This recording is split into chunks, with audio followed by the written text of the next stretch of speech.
comment se fait-il la Syrie a sombré, l'Irak a sombré et l'Algérie non? Alors, est-ce que tu peux nous expliquer, est-ce que, pourquoi l'Algérie n'a pas sombré comme la Syrie, comme l'Irak? Il faut comprendre que dans le monde du djihad, les Algériens sont à part. Wahedhum. Ils ont vraiment une place à part. Et tous les autres ont peur d'eux. C'est vraiment ce que j'ai vu, moi, toujours. Et la chance dans son malheur, dans la tragédie algérienne des années 90, la chance qu'a eu ce pays, c'est que, et les militaires d'un côté, et les barbus de l'autre côté, ils n'ont laissé rentrer personne de l'étranger. Personne. Ils ont laissé rentrer. Même les terroristes algériens, ils sont algériens. Il n'y avait pas de Saoudiens. C'est-à-dire c'est des Algériens terroristes. Voilà, il n'y avait pas de Syriens, il n'y avait pas de Libanais. Dans l'armée algérienne, il y avait des Algériens. Dans les maquis algériens, il y avait des Algériens. Les victimes étaient Algériens, les assassins étaient Algériens. Ça n'est pas sorti des Algériens, cette histoire. La chance qu'ils ont eue dans leur malheur, c'est qu'ils n'ont pas laissé devenir une mini-guerre mondiale comme en Syrie. Le problème de la Syrie, c'est que plus il y a de monde dans un problème, plus il est difficile de trouver une solution. Les Algériens ont évité que leur pays ne se transforme comme la Syrie, parce que dans leur malheur et dans cette grande tragédie qui a été la leur, aucun élément extérieur n'est venu mettre la zizanie. Les armes, elles étaient acceptées. L'argent était accepté. Les papiers étaient acceptés. Mais aucun candidat, on n'a jamais retrouvé, parmi les groupes d'islamistes en Algérie, on n'a jamais retrouvé de Marocains, ou de Libyens, ou de Soudanais, ou d'Irakiens, ou de Syriens, ou de Tchétchènes, ou d'Européens. Jamais. C'est pour ça qu'ils ont pu sortir de ce problème, parce que c'était un drame familial, quelque part. Dans une famille, on va trouver une solution à un moment. On va arrêter le drame. Le problème des Syriens, aujourd'hui, le citoyen syrien, il ne sait pas qui va décider de la sortie de la guerre. Est-ce que c'est les Russes? Est-ce que c'est Bachar? Est-ce que c'est l'Amérique? Est-ce que c'est l'Occident? Est-ce que c'est Daesh? On ne sait pas, il y a trop de monde. C'est devenu un vaste foutoir, cette histoire. En plus, il y a des dizaines de groupes islamistes. Il y a Daesh, le principal, mais il y a Jabhat al-Nusra, il y a un tas de groupes qui se font la guerre entre eux. En Algérie, on n'a pas vu ça. Il y a eu beaucoup de morts. Si, il y a eu les phalanges de la mort, il y a eu le GEA, le FIS. Mais c'était des Algériens. Oui. Il y avait le Radibin al-Allah, il y avait un tas de groupes, mais que d'Algériens. C'est pour ça qu'ils ont pu trouver une solution de sortie. Qui n'est pas venue, ils n'ont pas eu besoin de l'extérieur pour trouver une solution, parce que le problème était en eux. Il était en Algérie avec des Algériens. Alors, ils ont utilisé une méthode à l'algérienne, radicale, mais ça leur a évité de devenir le bourbier qui est en train de devenir la Syrie. C'est une mini-guerre mondiale, la Syrie, aujourd'hui. Il y a les États-Unis et la Russie, il y a la France et l'Angleterre, il y a des dizaines de milliers de candidats qui sont venus de tous les pays, d'Europe, du Canada, d'Afrique, du monde arabe. C'est devenu un bazar sans nom, la Syrie. L'Algérie, ça n'a jamais été ça. L'Algérie, vous pouviez aller n'importe où en Algérie, vous pouvez tomber sur un islamiste, un militaire, un athée, mais c'est un Algérien. C'est pas autre chose. C'est la chance qu'a eu ce pays dans son malheur, entre guillemets. Votre enfant vous a embarqué dans ces zones pakistanaises, afghanes. Alors, comment êtes-vous, parce qu'il y a beaucoup de jeunes, je sais qu'il y a beaucoup de jeunes qui nous écoutent, comment êtes-vous sorti de ce guet-apens de radicalisation? J'étais en train de l'expliquer tout à l'heure. Quand on nous formait en Afghanistan, on nous disait vous allez être torturés. Les Tawarit, ils vont vous torturer, les ennemis. C'est quoi les Tawarit? C'est ceux qui se prennent à la place de Dieu. Le Tarout, c'est le faux Dieu, c'est la fausse divinité. Moi, je me souviens de ce nom parce qu'on nous a traités de Tarout. C'est ça, Tarout, c'est celui qui se prend pour Dieu, ou qui ne reconnaît pas Dieu, ou qui veut juger... Plutôt celui qui ne reconnaît pas Dieu, Tarout. Non, le Tarout, c'est la fausse divinité, normalement, c'est vraiment ça. La statue de Allat, Al-Azzat, Al-Manat, c'était des Tarout. Ce sont des faux dieux, des divinités. Donc, du coup, j'ai perdu le fil de ce que je voulais dire. On parlait de Tarout, radicalisation, comment vous êtes en sorti Donc voilà, on nous disait, en Afghanistan, si jamais les Tarout vous attrapent, ils vont vous torturer, ils vont vous exécuter. Et quand on m'attrape, je n'ai jamais eu droit à la torture. Ma garde à vue durera 4 jours. Il y aura 2 tentatives d'attentat revendiquées Et les policiers savent déjà, à la garde à vue, que je suis en lien avec ces gens-là. Ils savent qu'il y a un lien entre moi et eux, mais ils ne me torturent pas, alors qu'il y a des attentats dans la rue. On me donne un avocat. Si je veux garder le silence, je le garde. Et je vois la différence, parce que nous, quand on considérait que quelqu'un était notre ennemi, il avait droit à aucune humanité. Hein. C'était juste la punition, mais il avait droit à aucune humanité. Et je vois que ceux que je considérais être mes ennemis me traitent mieux que nous, on traitait les nôtres. C'est un premier pas, c'est un premier moment où je me pose la question, est-ce que j'ai bien choisi mes adversaires dans cette histoire?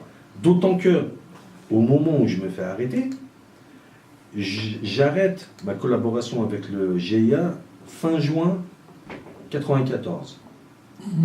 Parce que je comprends qu'il se passe un truc normalement. Donc, il faut que je refasse l'historique. Si on pouvait éviter de me couper la parole, juste 5 minutes, je vais essayer d'être bref. Quand je rentre de Yougoslavie. Non, te coupe pas, t'inquiète. Quand je rentre d'Afghanistan, je dois retourner en Bosnie. Mais mon contact n'est plus là. Celui qui m'a envoyé m'entraîner en Afghanistan n'est plus là pour m'envoyer en Bosnie.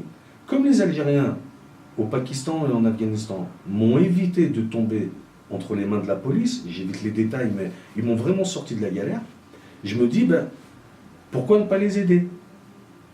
Puisque je suis formé, ils m'ont aidé, on est vraiment des frères, tout ça, pourquoi ne pas les aider? Et c'est là que je vais en Angleterre contacter les cadres du GIA en Angleterre pour leur dire, voilà, je peux me mettre à votre service si vous avez besoin de moi. Moi, ce que je veux, c'est aller combattre en Bosnie. Si c'est possible de vous aider, dites-moi ce que je peux faire. Et ils me disent, la source des armes en Belgique va s'arrêter, il va falloir acheter des armes ailleurs. Ce serait bien que en Yougoslavie, tu trouves des armes pour nous. Et c'est ça qu'on passe comme arrangement. Moi, je rentre collaborateur du GIA pour les aider à ramener des armes en Algérie. Jamais pour frapper le sol français. Sauf que le temps passe, je vois pas de planque, je vois pas de faux papiers, je vois pas de véhicules. Il y a de l'argent, mais on n'achète rien de ce qui est nécessaire pour pouvoir construire un réseau d'armes. Un réseau d'armes, il faut des véhicules, des planques, des faux papiers, du cash, des contacts. Il faut bouger, rencontrer du monde, tester les armes. Et là, je vois rien qui bouge. Donc je me dis, cette équipe, elle est bizarre. Il m'inspire de moins en moins confiance. Quand je vais rencontrer Ben Saïd en Turquie, nous passons une semaine ensemble. Côté fiqh, il est très léger. Côté... vous avez dit Ben Saïd? Ben Saïd, voilà, Ben Saïd. Oui. C'est l'émir de la vague d'attentats de 95. À Paris? À Paris. Il est bloqué en Turquie, et c'est le GIA en Angleterre qui me dit qu'il faut aller le récupérer. Et vous avez connu d'autres? Touchent. Ali Touchent. Ali Touchent, Khaled Kelkal, Kerem Koussa, Ali Ben Fatoum, Rachid Ben Dridi, la plupart du premier cercle. Vous vous rencontrez, vous discutez entre vous? On discute très peu. On discute uniquement le minimum. Et comment vous discutez? Par téléphone, par message? Le moins possible par téléphone, à l'ancienne. Moi, j'ai fait des allers-retours pour une enveloppe, pour de l'argent, pour un mot, pour un papier, entre la France, l'Angleterre, la Belgique, ici. On préférait voyager. Moi, je suis formé, c'est-à-dire si tu me donnes un message, je peux faire un code. Et c'est qui finance tout ça? Ah, bonne question.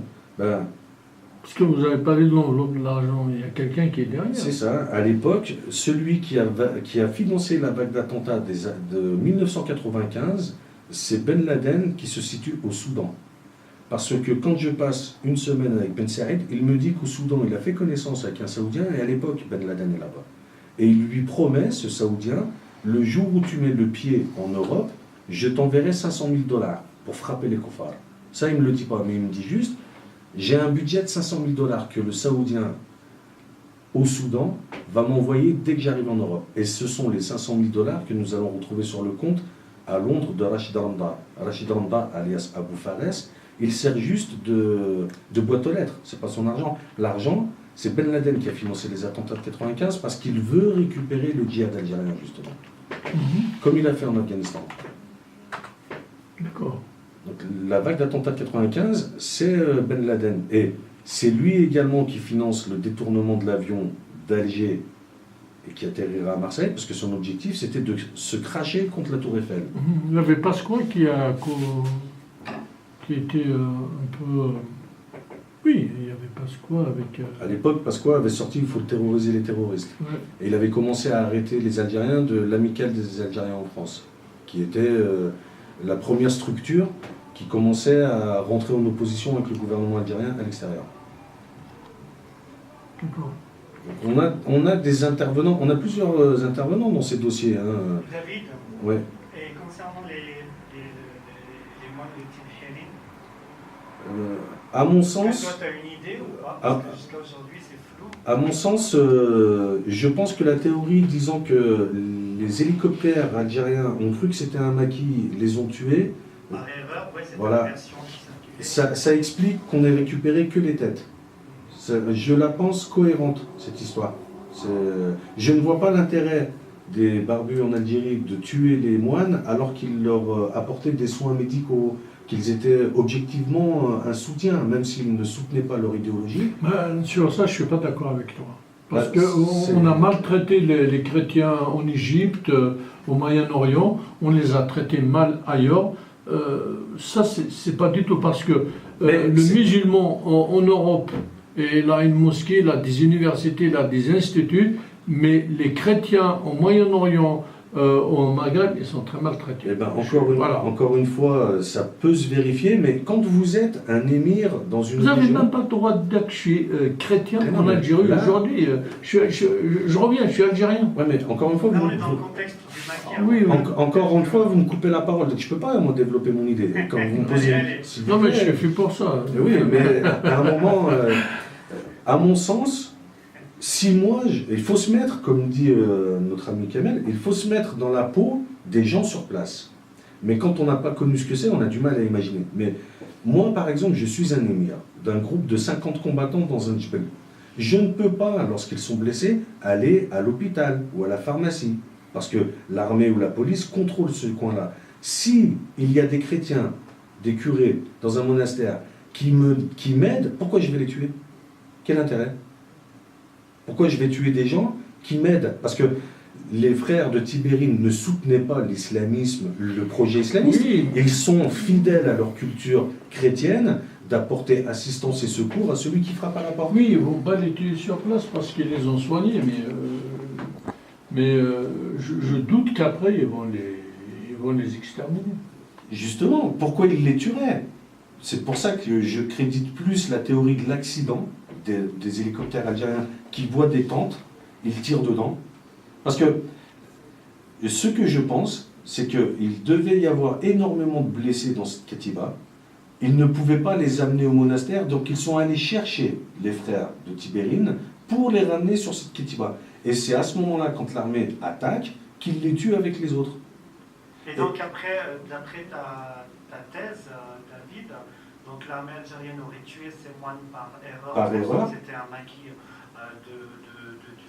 djihadisme. C'est ça. Même si à l'époque on ne parlait pas comme ça. Et après, on a ramené les têtes. Ça veut dire que l'accident était déguisé en crime. Ben, comment on peut faire une autopsie sans corps? Et pourquoi les corps ne sont pas rendus? Parce que l'armement d'un hélicoptère n'est pas celui dont disposent les terroristes. Donc, si on rend les corps avec des éclats d'armement de munitions de 20 mm